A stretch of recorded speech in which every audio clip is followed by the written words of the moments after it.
It's March the 26th, 1995. The survivor is Sam Steinberg. Interviewer Carol Stolberg, Beverly Hills, USA, and it will be in English. Okay, there is a correction. Today is March the 27th, 1995. I'm Carol Stolberg in Beverly Hills, California. It's March 27th, 1995, and I have the privilege of interviewing Mr. Sam Steinberg. For Survivors of the Shoah Foundation. his name is spelling on the stuff. Okay. Mr. Steinberg, would you give us your name, please, your full name, and spell it for us? My name right now in America is Samuel Steinberg, Steinberg. And what was your name from home? My name at home was Simcha Steinberg, S-Y-C-H-M-H-O, Simcha S-C-H-S-T-E-I-N-B-R-G. And where and when were you born? I was born September 1st, 1928, in a city called Tomaszów Mazowiecki, which is near Lodz. In Poland. Poland. What were the names of your parents? My father was Abraham. My mother was Sarah. And what was your mother's maiden name? Granat. And the names of your brothers and sisters? My oldest sister was Fedja, and my older brother was Pesach, and I was the youngest, Simcha. And what did your father do for a living? My father by profession was a glazer. He put windows and mirrors, but we also had a store of kitchen utensils, which mostly were just kitchen utensils. And that was his profession that we did. Tell us a little bit about your life in Tomaszów as a child, what it was like. Well, we're going now back 67 years, and memories are sometimes difficult. My memories, the recollections, I probably go back about 5, 6 years old. We lived in an apartment building consisting probably of 30 or 40 tenants, all Jewish. The only Gentile was a caretaker. My activities was going to school in the morning, to public school, but the public school also consisted mostly of Jewish kids. And then after school to go to Cheder. And then come home and play in the backyard and go to sleep and get ready for another day of school, basically. That was my activities. I was basically, to just an idea that when the war broke out in 1939, I was only 11 years old. So I really didn't have any social life. The town was not too huge, and basically I didn't even go to a movie in Poland. But it was a happy life. I mean, we come from not a rich economic life, but there was never any need of anything. I mean, the necessities were always there. I had loving parents who gave me most of the stuff that I needed, and that's about it. Let me ask you, did you have grandparents living nearby as well? The only grandparents that I remember was my father's father, and he passed away in 1935. So my recollections of grandparents are nil, actually.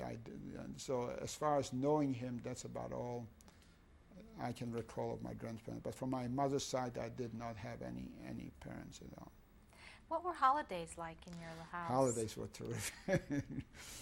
Holidays, I guess, even Shabbat, because my father was not an Orthodox, he was a modern Orthodox, but the activity of Shabbos to go to shul and getting dressed and coming home for the Friday night festive dinner and Saturday night dinner was terrific. Any other holidays was just something that you look forward to, you know.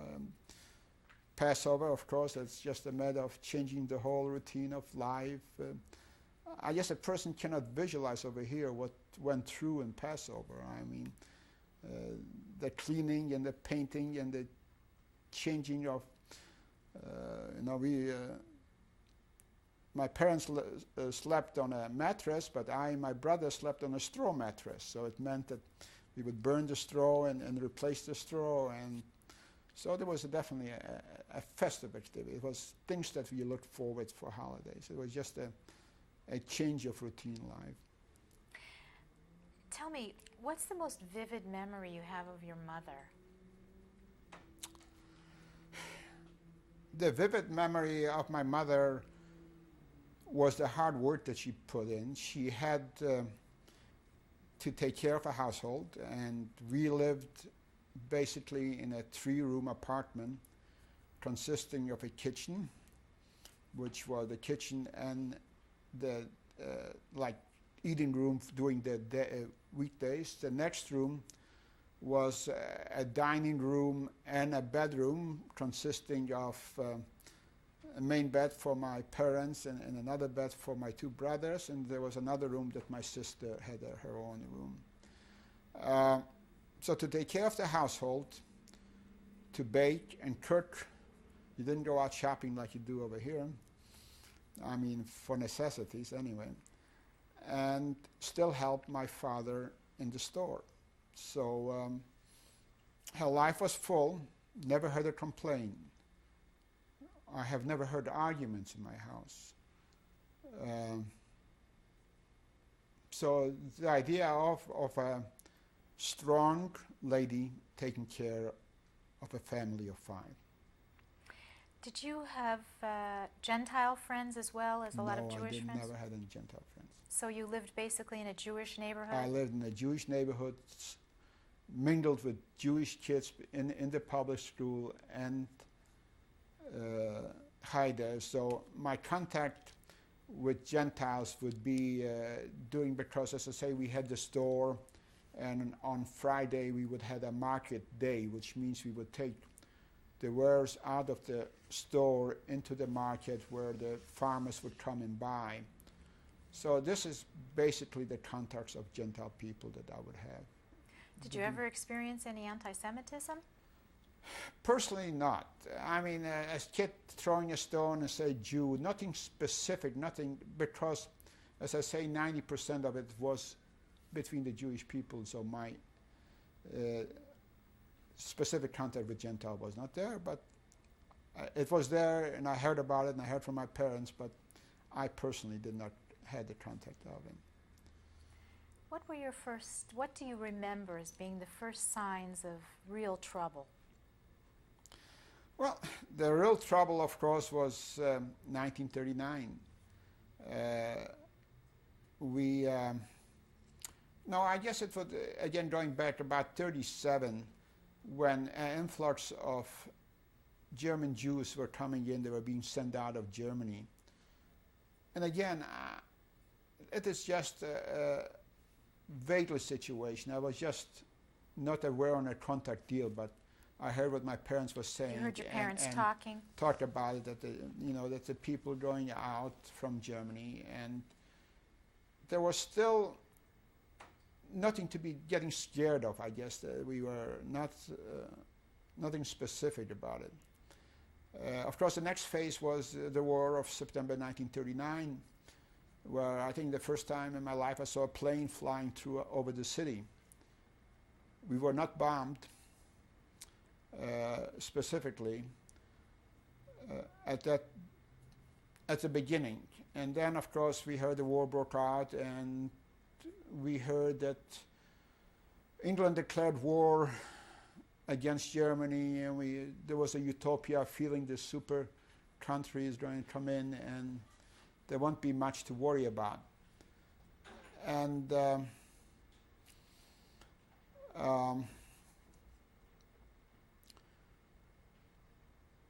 but then what happened is that in a few days they did start bombing some of Tomashev. And we decided to pack our belongings and start to run away, like hoping to get away from the incoming Germans.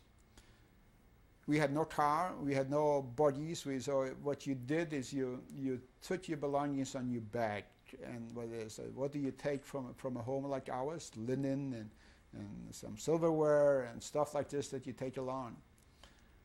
And that night is vivid because it is pitch dark, and you walk on the streets with hundreds of other people, and you see this wall of flame that you basically walk into. It really was not on the street, it was on the side, but when you walked towards it, it looked like a wall of flame. And as after a few hours, your packages became heavy and you would throw them away, and less. And after one night walking, I don't know how many hours we walked on the deal, we realized how futile it was. And the Germans were already coming in. So you walk back to home, and walking back, a boy of 11, seeing the dead Polish soldiers in the ditches, the horses in the ditches, leftover armament. Armament was consisted of a field gun and that. Those are my beginning of my vivid beginning of the war. What happened when you got back to Tomashev? We went back to our apartment, started to go on a routine life. There was no school. The school was automatically, I did not go back to school. So in September, in the summer, I finished 5 years of public school, and that was my amount of schooling that I had. Again, maybe I'll put one step forward. Sometimes people ask me, how did you survive? And throughout my story, the only thing I can say is luck. My father, being a glazier, has worked for government people, for the city in Tomashev for certain things. When the Germans came in, they took over factories, and factories had all dark windows, so they broke out all the windows and replaced them with new ones. And I became, at 11, a worker. I went with my dad and my brother to work. So we had the necessity of life. We had the food, and we went to work, and basically life was peaceful as far as we were not at 1939. How long did that last? Till 1940. I think it was December 1940, where we were all closed into a ghetto. In Tomashev? In Tomashev, yeah. Did you have to leave your apartment to go We had to leave my apartment to go into a different area. In other words, from 3-room apartment, we went into a 1-room, just a 1 room for everybody, temporarily. Then we only had a half a room. Again, by my father working, and we were still being able to provide the necessities. We had food. That was the routine. You would get up in the morning, you went to work. The ghetto was run by a Jewish government consisting of Jews. They had a Jewish police, which were in the ghetto. Outside the ghetto, of course, it was closed, and the Germans were there. Was the ghetto enclosed by walls? No, it was just basically an area of neighborhoods, and the way buildings were built in Tomashev, which consisted of like a courthouse, or one house near the other, so you almost had, the doors were locked, so you couldn't go out towards the street that you usually went. You had to go through the back and through the ghetto part. Well, shall basically continue on Yes, the please. Well, so till 1942, that was basically the life that we have continued. Where did the food come from and so on? Well, you got money. We got from Germans, and we would bring out. We would go out from the ghetto. We would walk out because we did not work in the ghetto. We would go out. A group of painters and glassmen and a German would walk us to the workplace, and then he would pick us up and bring us up at night. Like any ghetto, as long as there are people, and I shouldn't wear maybe Jewish. Everybody managed. If you sold something for somebody else, and then somebody else sold it to the Polak outside, and he brought in some food. So there was a method of coexisting. You gave away your precious things that you had before to get a piece of bread and butter to exist. And I believe it was around December 1942, no, it was maybe September 1942, that we found out that there's going to be a Besiedlung that will send out the people out of the ghetto. Maybe I'll back out. During the ghetto time, of course, there were certain situations that going to bed, all of a sudden you were woken up by gunshots. You had shootings. And you would, what would you do? You would huddle up. And you got up in the morning, and again, like in 1939, you would see people dead on the streets. And those were, I guess, the first casualties of intellects or people who did something wrong or just were on the list of the Germans who were shot on this particular night. Also, I guess it was an unlucky and lucky situation for me that in 1942 I got sick of typhus, still in the ghetto. Didn't go to a hospital. Talking about my mom. Her love, her ingenuity was able to cure me out of typhus. And I think that indirectly saved my life too, with telling the later story. Anyway, in 1943, I believe.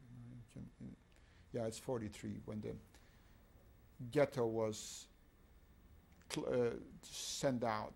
And the way we found out that they did not let us go, like we were going out in the morning to work, and they did not let us go to back home at night. They told us that that's what's going to happen, that they're going to send out from the ghetto. But not to worry, that all the family members of the workers will be put in a special place, and they will be going to be saved. And at that time, I believe there were about 7,000 people sent out. The following morning, just to prove to us, they sent about 4 people or 6 people into the ghetto with a German. And I, this, what was it then, 14-year-old kid, 12, 13, 14-year-old kid, walked in this ghetto that was like a morgue. You didn't see a person on the street. All you saw is the Ukrainians, because the Ukrainians did the dirty work over there, and the brown uniforms throughout the city. We walked to the place where I saw my mom and sister, who, with some other people from the other working people who were there, I assured them that what the German told us, that not to worry, that they'll be saved, and after that we'll be all together. And as we walked back to our working place, still can remember I had an uncle who was a photographer and an artist, who happens that the picture that you're going to see, he's the one who made it. Just happened to have a little daughter, 3 years old, saw me and she says, Simchalam, I have 2 Leicas. You know, Leica was the best camera then. I'll give them to you. Can you save me? Here, the little boy, me. Well, anyway, things like this stay in your memory. Why do you think he asked you that? Why do you think he thought He saw me with a German. He thought maybe you could He help saw him? me, nobody else could walk on the street. He saw me walking on the street with a German, and he felt that I had some influence or some power to do it. It's just like anybody picking on a straw. If he would think logically, he would know, but that was his only straw and his hope. I came back and told my dad and brother what I saw and what it was involved.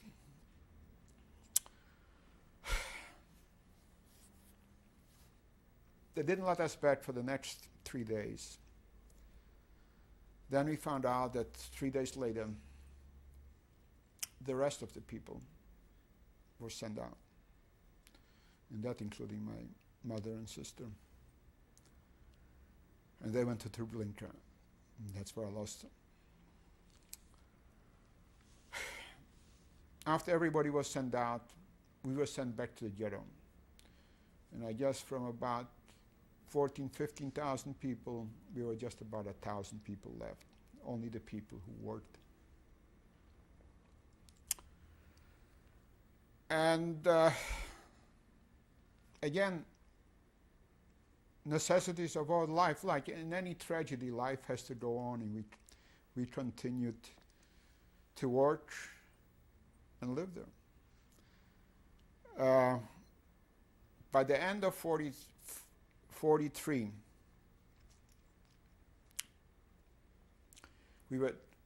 the ghetto in Tomaszow was closed completely. We were sent out to a working camp called Blechhammer.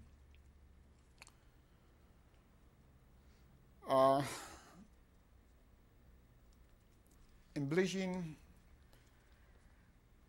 again, we started feeling that in ghetto, the difficulties were getting bad already at the tail end. You remember the first time I crossed your home, my mom somehow got a hold of some horse meat and tried to cook it, and found out it wasn't that terrific, but it still was livable. In the camp, you started out with 2 rations a day. You got some soup at lunchtime and some bread at night, and this was your daily necessities. Again, I and my brother went to work in a knitting factory. We made stockings for soldiers, on the supervision of a German couple. Let me just ask you before you go further, how did you come from the ghetto to Blechhammer? How did they bring you there? Excuse me, I really don't recall it. Most likely we went by train. I'm not specific, but we went by train most likely. What were the living conditions like at Blechhammer? Well, again, in Blechhammer you lived already in barracks. You had a barrack and you had bunkers, and you slept one alongside the other like sardines. As I say, you would get up in the morning and go to work, and then you had a count by, to see that everybody was there. We were surrounded by barbed wires with towers on there. The police was still the Jewish police from Tomashev were still like the capo in there taking care of the daily, supposedly. They watched that you stayed in line to get your food and the necessities. We did not have the German. The only German is in the factory where he watched us work. How were the conditions? My brother got sick of typhus in Blechhammer. My father died in Blechhammer. How? As far as I know, he died of natural causes. Was it malnutrition that he gave us the food? Was it broken heart? Was it a heart attack? I don't know. He died. They buried him. It was surrounded by forest, the camp. They buried him in the forest. I had the privilege to go out and bury him, but until now, 3 years, I couldn't go. I became hysterical, and whoever tried to convince me, I just didn't go. My brother went, but I did not go. That was basically life in Blechhammer. Then I was left only with my brother and myself. My brother was very sick. He broke out in, first of all, he lost all his weight. He was just skin and bones. He broke out in terrible boils on his body. And there was no cure, there was nothing, there was no hospital, there was nothing that was involved. And we just existed on a daily basis like that.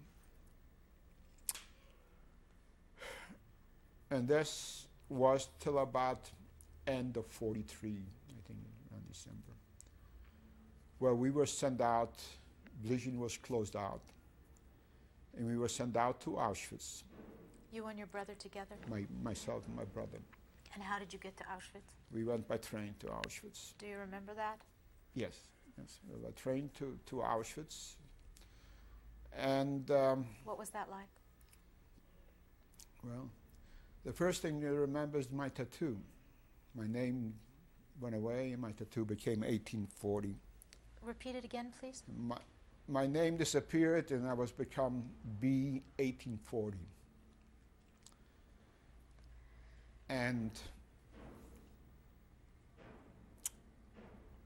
again, I guess it is for some reason a luck. In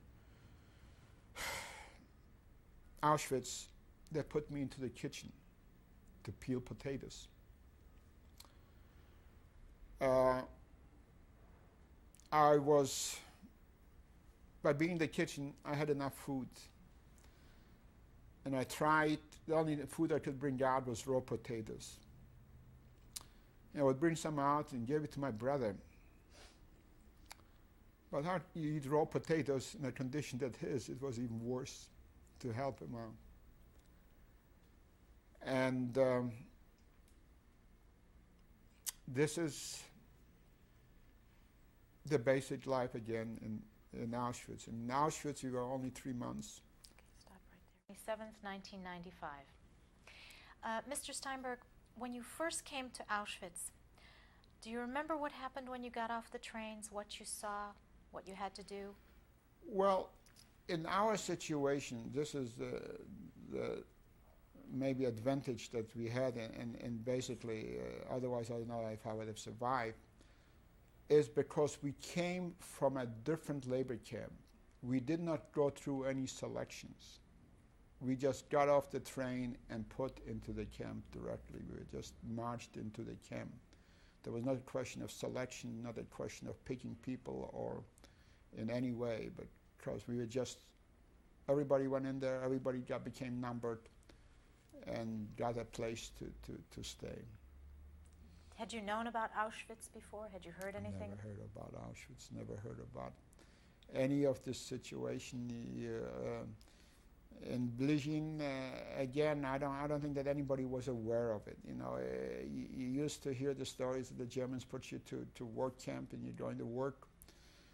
And this is what you were hoping for, and maybe I'll backtrack a little bit, because going back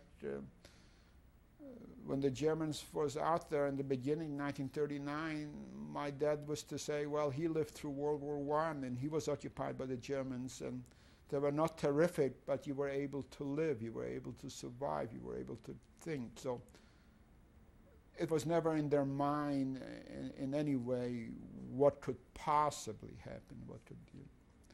So we definitely did not, when we came to Auschwitz, I did not know of any situation, did not have any inkling what is going to happen to me. And again, it is, of course, I was a boy of 16 who's supposed to be mature, but you have to understand that World War at 11, maturity, sometimes you draw maturity in one way, but I lived in a limbo. I didn't go to school. I just didn't know. I didn't think of world situation. You just did your survival of day, not even thinking how do you survive. I just by instinct survive. So were your brother and you in the same barracks at Auschwitz? Were you able to stay together? Yes, in Auschwitz I was. In Auschwitz. When we sent us to Birkenau, from Auschwitz we went to Birkenau. In Birkenau I got separated from my brother. And again, it's a question of luck. By being 16, they put me in a children's barrack. Not the whole, just the barrack itself. There were, I don't know, 13, 14 barracks in that particular section of the camp. And I was in this children's barrack, which consisted of all kind of kids. Some kids from Belgium who even had their hairs, long hairs, and were dressed in regular clothes, didn't have a uniform.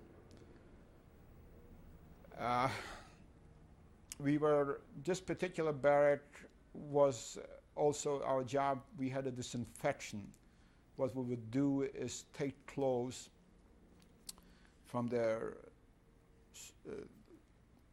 inmates and disinfect them in hot water because the lice was there. So this was our work. We were under the jurisdiction of a German criminal who was the capo in there. He was in camp because of a criminal, but he was in charge. He was handicapped. He was limping on one foot. Did you know his name? I don't remember. I should know his name because for some reason or other he took a liking to me. I was kind of his pupil. And we had a wagon, no horse, but a wagon with 4 wheels. And we would go, the next barrack to us was a women's barrack. And we would go pick up clothes in the women's barrack. But his excuse was to go to see some ladies at the women's barrack and for us to bring the clothes back.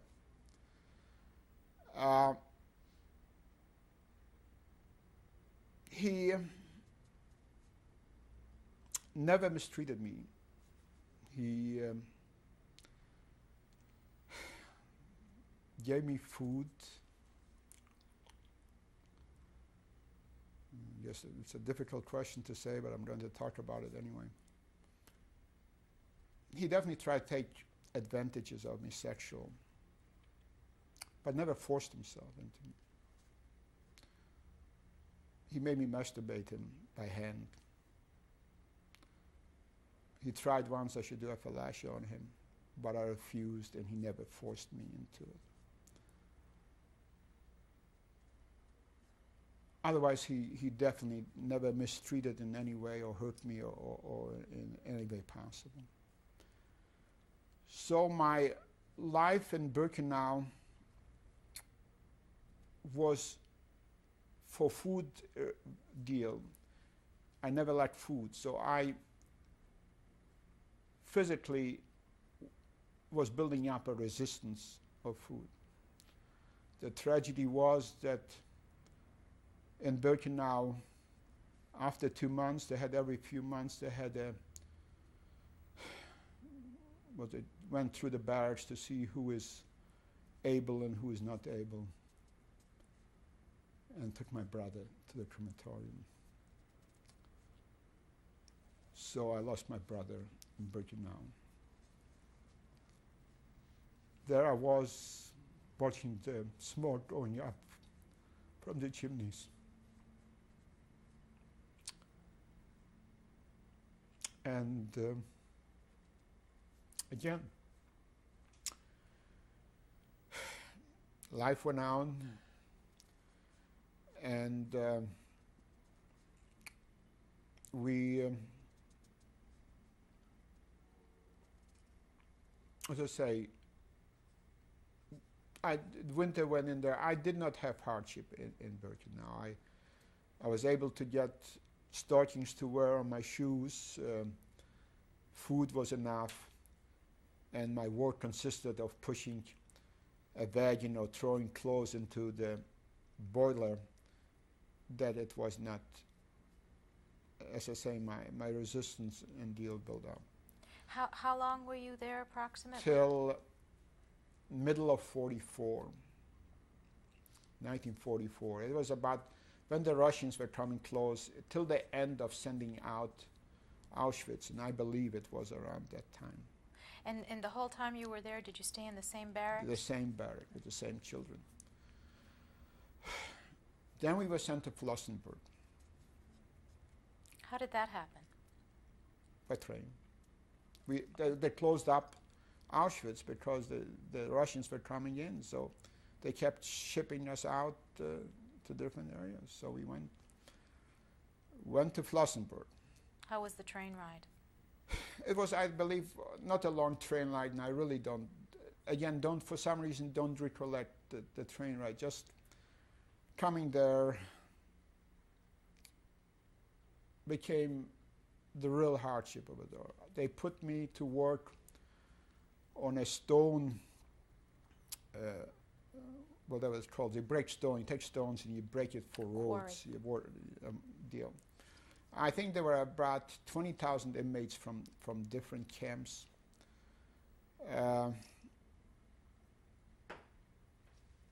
The food became completely minimal. You just had hardly any food to eat. And I was never an aggressive individual. And I was not a conniver. I was not aggressive in how somehow I managed to get the necessities to survive. And I think what happened was that the little fat I'll have left from Birkenau nourished me through some of the months in Flossenbürg. And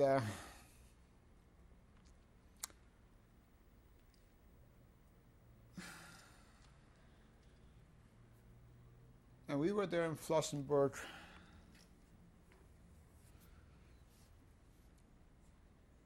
No, I don't know. It might have been that we were in Auschwitz longer. Anyway, we were in Flossenbürg till about March or April of 1945. Do you remember what time of year it was when you arrived at Flossenbürg? Was it cold? Was it fall? I really don't remember. What the weather was like? I think it was fall. It was most likely fall. I really don't recall it. And as I say, it is going back a long time, and it is something that I have really never talked about my experience. There's people, it is amazing. We mingle between mostly Holocaust survivors. And any subjects we talk, politics to anything, we end up talking about the Holocaust. But I never, for whatever reason, I have 4 kids, and they knew I'm a survivor, and I never told them the story. So, because of me not being repetitious throughout this year, I guess my memory has elapsed in certain things, especially dates and times. Anyway, in Flossenbürg, we were till about April, middle of April. And all the time you were in Flossenbürg, they had you working in this In the rock rock quarry, quarry. breaking these rocks. That's what I was, 8-10 hours sitting in cold or sun and breaking those rocks, you know. Again, I saw people being killed around me. I saw people being beaten around me. If I had an angel looking over me or whatever, I personally was not exposed as individually, but the tragedies and atrocities I saw around me being done. Did you have any friends with you at this point? Were you with any people that you knew? Not really. I guess, of course, I must have talked to people, and I must have been people, but for some reason or other, maybe because I was so puny, and maybe because I kind of sheltered deal, I did not seek people, and people somehow did not seek me out. So I cannot specifically say that I had close friends that I can recall as individuals. Of course, all the kids that I was in Birkenau somehow disappeared. You know, when I went to Flossenbürg, because I think when they send out from Auschwitz, they send them to different camps, and I don't know, none went this way. For some reason, I came out to Flossenbürg. Well, I believe it was around April that Flossenbürg was getting liquidated. And that was wintertime. It must have been end of, no, it was April. It was still winter. It was April. I guess there must have been still snow, still winter and deal. They sent us, they put us on wagons, trains. Trains consisted of open wagons and closed wagons. I ended up in one of the open wagons. There were probably about 70, 80 people in a wagon.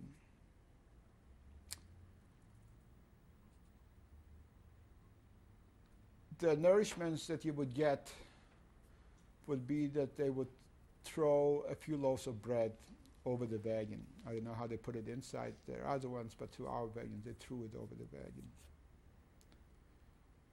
Again, I sometimes would lend a piece of bread.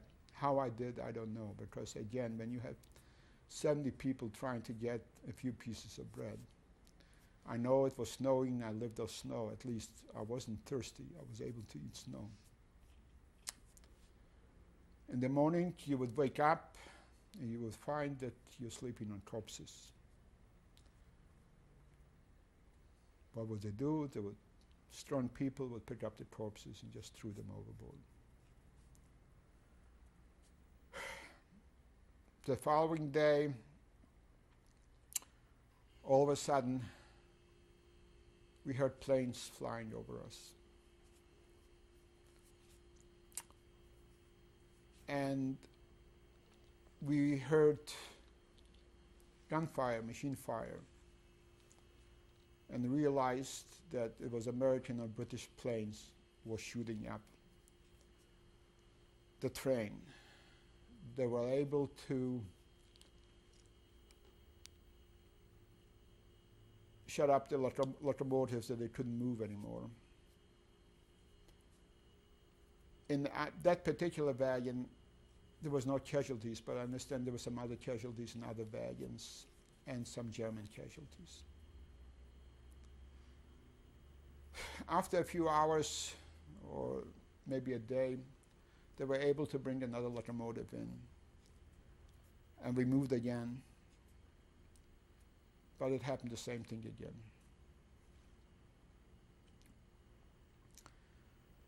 After this, I think they gave up. And we were all assembled in the woods. And we started on this march. I guess some call it a death march. Because you walked, and if you fell down, you were surrounded by Germans on each side.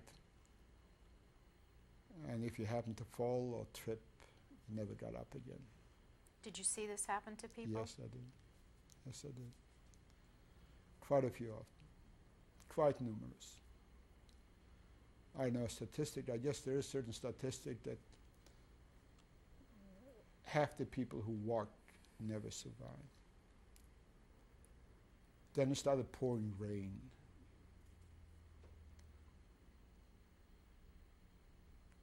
How to describe misery like this? It's indescribable. So it's some evening, and I believe it was around April 24, 25. It was middle of the night.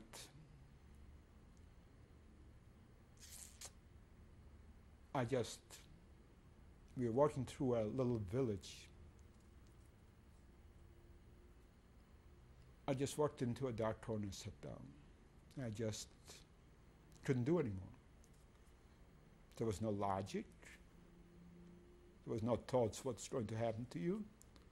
That's it, you just, there came the breaking line and I sat down. Again, I guess it's a question of luck. A German passed by, a soldier. He could have shot me.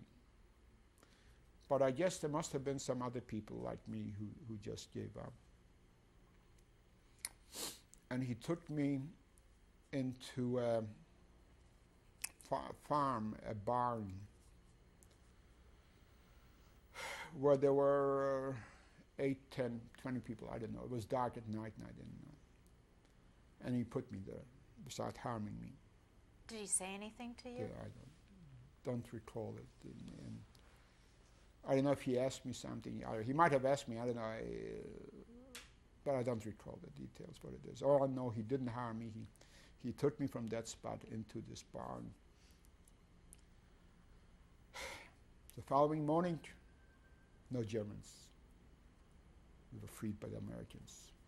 Now, in the barn, the other people that were there were also Jews? Also Jews. They were part of those people working. And what happened in the morning? Somebody shouted, "The Americans are here." We opened the barns and we walked out. The little town was called Neuenburg. It is in Bavaria. I went into this farmhouse. There were French prisoners of war who used to work for the Germans, were there and working for the Germans. There was no German men, there were just German women there. The two ladies took me in, undressed me, gave me a hot bath, and gave me food. And of course the prisoners gave me food and started out drinking wine at that time to help them drink wine. And you were about 17 years old at that time? I was 17 years old, 17 and a half. Then, the next day, I walked around in the barn, in that farmhouse, and it was a barn of that farm. And I heard some noises, and there were two men hiding there. And they were not even aware it was a day after liberation that the Americans were liberated there. You mean the two men were The Jewish? two men Jewish. I'll mention the name and you know who it is. His name happens to be Morris Pro. And the other man's name was Anshul Lazar. He was Hungarian, Morris was Pro. Anyway, I told them that you're liberated, you don't have to worry about anything. I was the big shot already because I had all those cans of American food that the soldiers gave me. And I said, hey, here you have food or whatever you want. So this is how I was freed. Where did you go from there? What did you do? I had no place to go. Ended up being adopted by Morris Pro, adopted by taking me under wing. Morris was 14 years older than I was, so he was a young man. So was the other gentleman, Anshul. Then there were two other men who came together. So we ended up, 4 grown-ups and myself. We took over an apartment from a German who and lived in Nuremberg there. We had food. There was no problem of getting, we get from the food. And when I was liberated too, there was a Polish lieutenant who spoke Polish, American Polak, and he kind of talked to me. He wanted me to take me along with him, but I guess they was shipped out right away, and he couldn't go.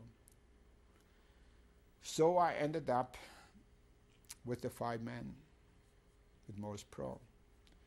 We lived there for a few months, and I had some young friends too that came along, and they worked for American soldiers, and they would bring food, and we would cook, and we would eat, and start to get back to a physical life.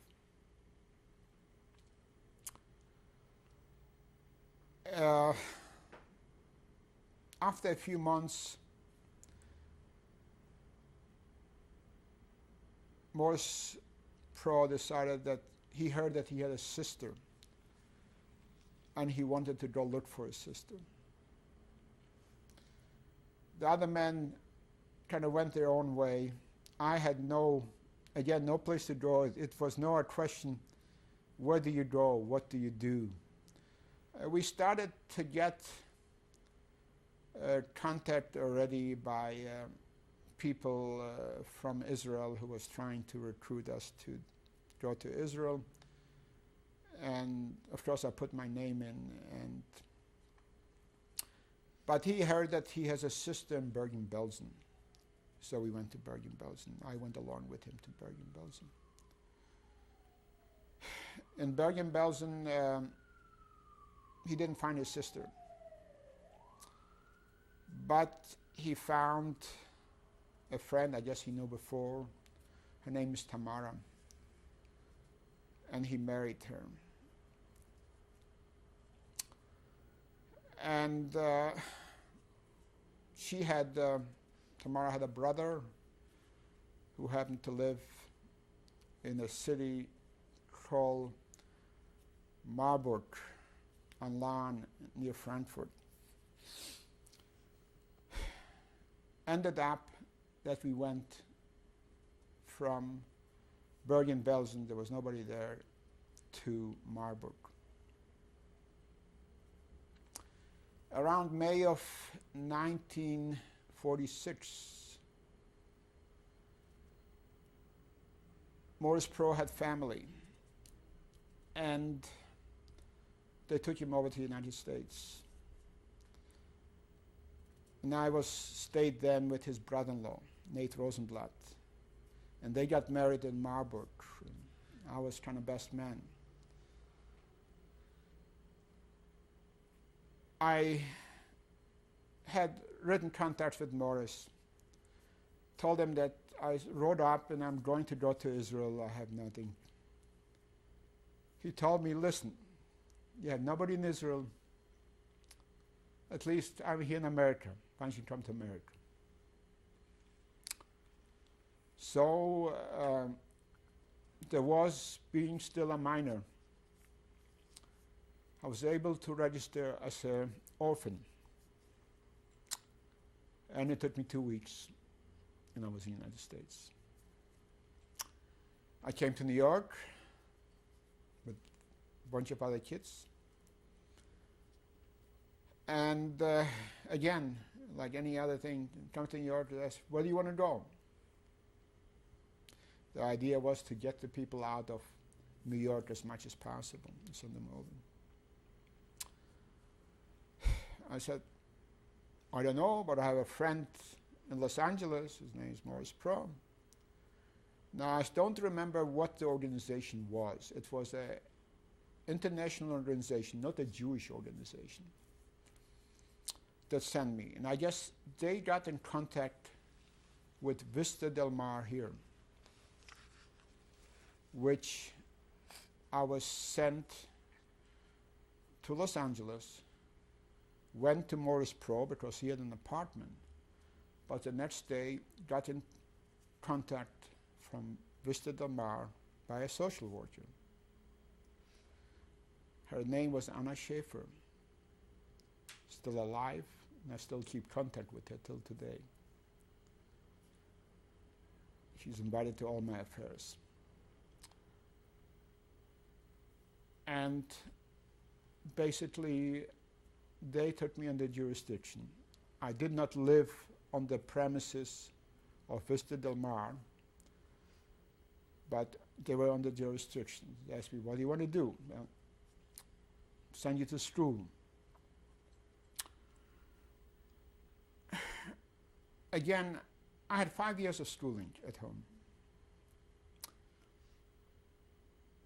I knew, and I was being impressed at home, that schooling is important. You went to Haide, you always know. But it was not driven into my mind from where I come, that how important knowledge in education is. But anyway, I went to Belmont High School, which was on Beverly Boulevard, for half a day. I went to work the other half a day. What did you do? I worked in a knitting factory again. My job was they made big rolls of wool, and I would put it through a steam press that would shrink it. So I put the roll in one end and took it out the other end. Very hard work. I Vista Del Mar found a room for me. How do you find a room? Morris Pro had an aunt here. The aunt knew a lady named Sarah Rubenstein, who was not economically well off, had a big house with a lot of rooms, rented the other room, and Sam Steinberg rented the room by Mrs. Rubenstein. Mrs. Rubenstein had 2 kids, one a daughter named Selma, and then one a boy named Maxie, who was 6 years younger than Selma. Selma ended to be my wife almost for 47 years now.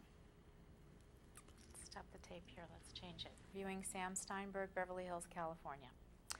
Mr. Steinberg, so now you've met your beautiful wife, Selma, and where did you get married? In Los Angeles, And August 28, 1948. 1948. And how did you start your life together? What did you do? Well, let me back off. Basically, as I say, I came through Vista Del Mar. They helped me out by paying the rent. After 6 months, I guess I was always independent. I just quit school, found a job. I was seeking a job, trying to do. I went to the Federation and they gave me aptitude test. Didn't know what to do. I never had a profession. I never had anything that I was able to deal. said that I'm mechanically inclined somehow. Again, Selma's parents had friends. One was a Viennese Jew who at home had taxis, was in the taxi business. The other one was a German Jew who at home was an attorney studying to be a judge. Came here before the war in 1939, ended up working on the shipyard, and after the shipyard went into the electrical business. So this little kid or fellow is looking for a job. So, well, come to work for us. Just as good as anything else. So I went to work as an electrician. Got 75 cents an hour. That was in 48, beginning of 48, just before I got married. Ended up working for them for 8 years, the same company. We, after they were when I started working, they only had one employee, and then there were 3 of us employee. Eventually, they went to work for schools. They started working for the LA school district, not for the district itself, but building schools. We did a lot building schools, and that was our specialty. After 8 years, in the meantime, there's another gentleman came in, and his name was Carl Frenkel, who also thought that he was an electrician or worked for the railroad someplace. Anyway, he came to work, met me, and he came to work for Alvarado Electric, worked with them, and we went into business as a company. We formed our own company. The company I worked for was called Alvarado Electric. They were on Alvarado Street in 11th. They treat me always well, maybe because I try to give them the best of my ability. And when I told them that I'm going to leave, offered me part of their business, but at that time I have made a commitment already. And but as I say, I went into business for myself, and it takes after a few years, we matured in the business, and I enjoyed what the type of work that they were doing for deal, and I went into the same work for public works and school work, and became a direct competitor of theirs. But throughout their competitions, we were always friends. We were friends till they passed away, and I was honored to job wasn't deal to, anyway, to be a pallbearer for Charlie Meyer, who was the attorney. He had 2 boys, and they called me and said that would have been the father's wishes to do. So whatever relationship I had during the 8 years must have been fair enough. In my business, we worked, as I say, we did a little bit of private work, but the specialty was in public works, and again, I guess I was successful. I was always a hard worker. I worked with the man on the job. Just because I signed the check didn't make me any better than there. I had a responsibility. But we were a successful company. We had about 6, 7 employees. I had some differences with Carl Frenkel, and eventually ended up by myself. But again, we always remained friends. His philosophy was a little bit different than mine in certain things, and I continued with him. I was on the K&S Electric, and then I ended up at Sam's Electric, and continued in my business as a successful businessman in the trade. And you and your wife have how many children? We have 4 kids. What are their names? My oldest is Rachel, and she's about 42.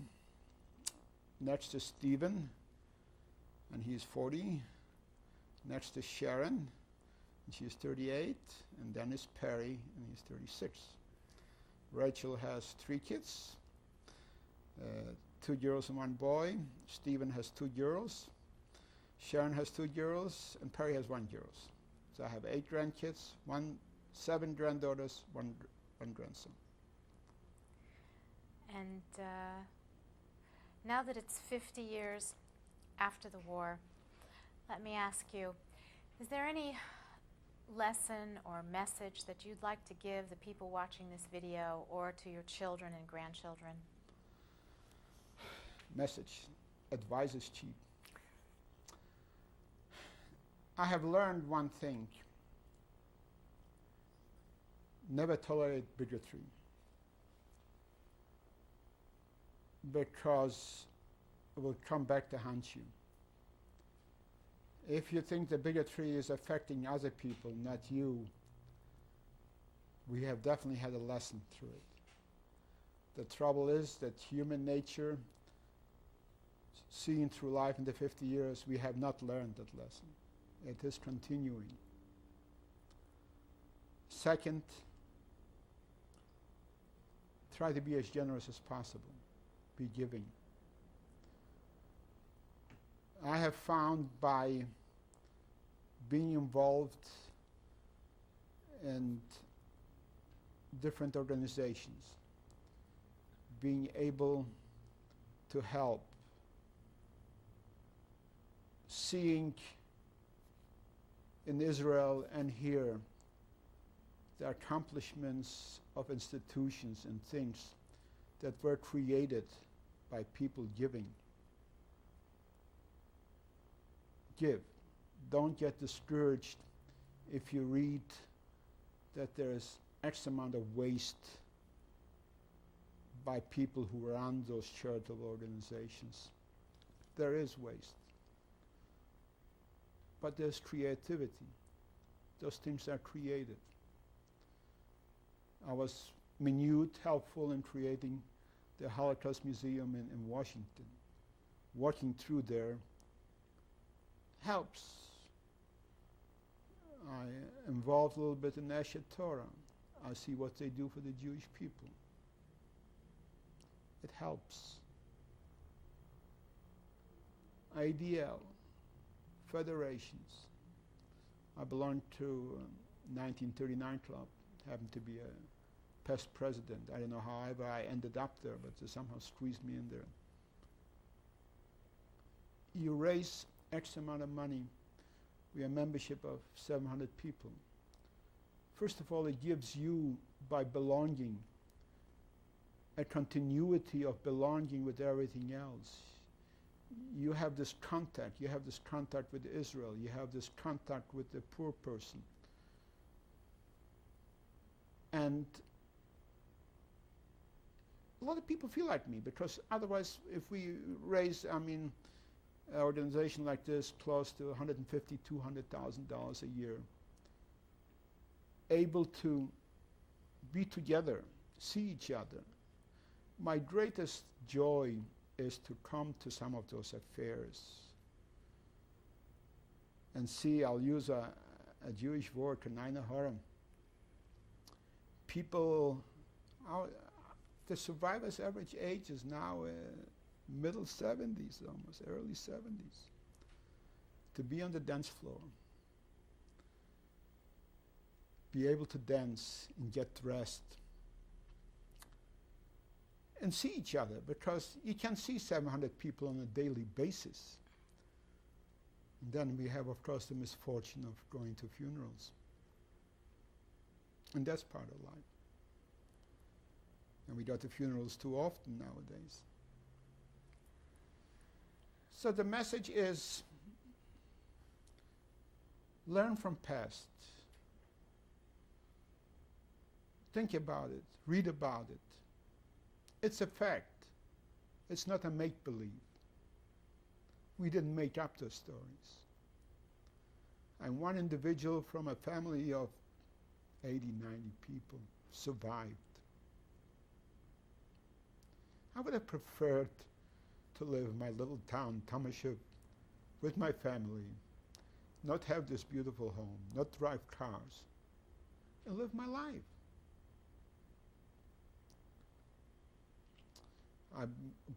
We were forced into this situation by a maniac named Hitler,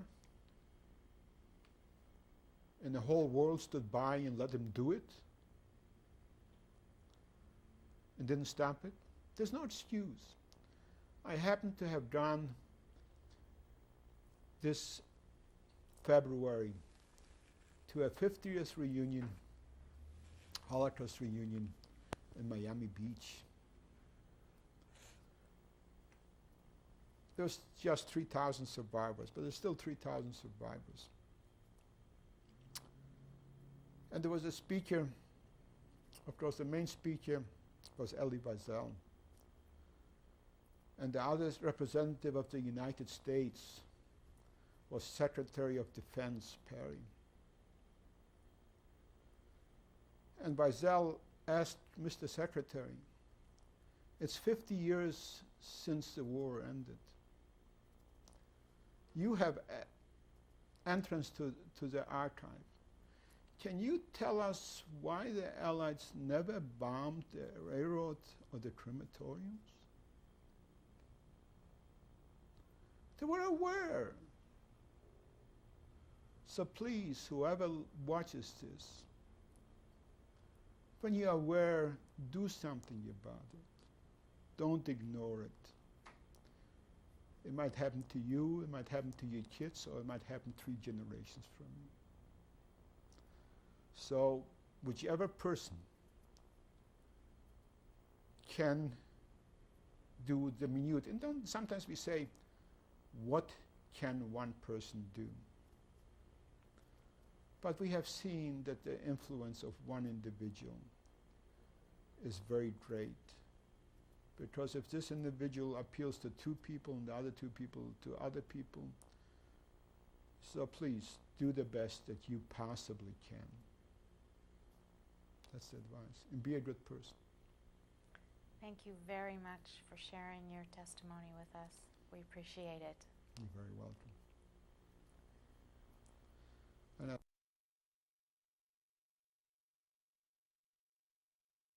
This picture came from my uncle. It was a little tiny picture because I had no pictures. I have nothing left from. But I had a surviving uncle who lived in France, and eventually I brought him to the United States. So it was a tiny picture made by my uncle in Tomaszów, who I told about it, who was a photographer.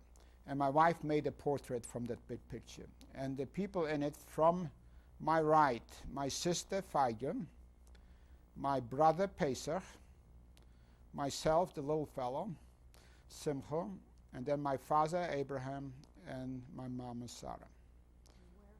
It was done in Tomaszów, Poland, probably 1935, I would say, approximately. This picture was done in Germany after the liberation, about beginning of 1946. I was about 17 years old. From the left to the right, this is Morris Pro that I told you about, and Tamara, his wife, maiden name Rosenblatt, and this is the man that I guess I owe a lot because his influence made me come to the United States. And these were taken where? Those were taken also in Germany in about end of 45. My name is Sam Steinberg again, and this is a picture at my wedding day. I was a whole 18 years old, not quite 18, it was missing 3 days. And anyway, that was my wedding picture. It was down here in 1948 in August, and it was down in Los Angeles here. And of course, this is my wedding picture. Again, we were married on August 28, 1948. My dear wife, Selma, who was born in Austria and was lucky enough to come in 1939 over here. Where was the picture taken? The picture was taken when we were wedding, August 28, 1948. In Los Angeles. In Los Angeles. Okay, this is my whole mishpucha, my family, and we're going from right to left. We'll start with the top, the people standing up. It's John Kerr, which is the husband of my daughter. Then Lisa Steinberg, who is the wife of Perry. Then it's Perry, Your son. my son. And Karen Steinberg, who is the wife of my son, Stephen Steinberg, next. And Arthur Gordon, who is the husband of my daughter, Rachel. Then we'll go from left to right. Joseph Gordon, who is my grandson. Sarah Gordon, who is the oldest. And Laura Gordon. Then Rachel Gordon, who's my daughter. And we have Andrea Steinberg, who's the daughter of Stephen. And then myself, and my name is Sam. And Erica, who's also the daughter of Stephen. Then Selma, who's my wife. And Jacqueline, who's the daughter of Perry, my youngest son. And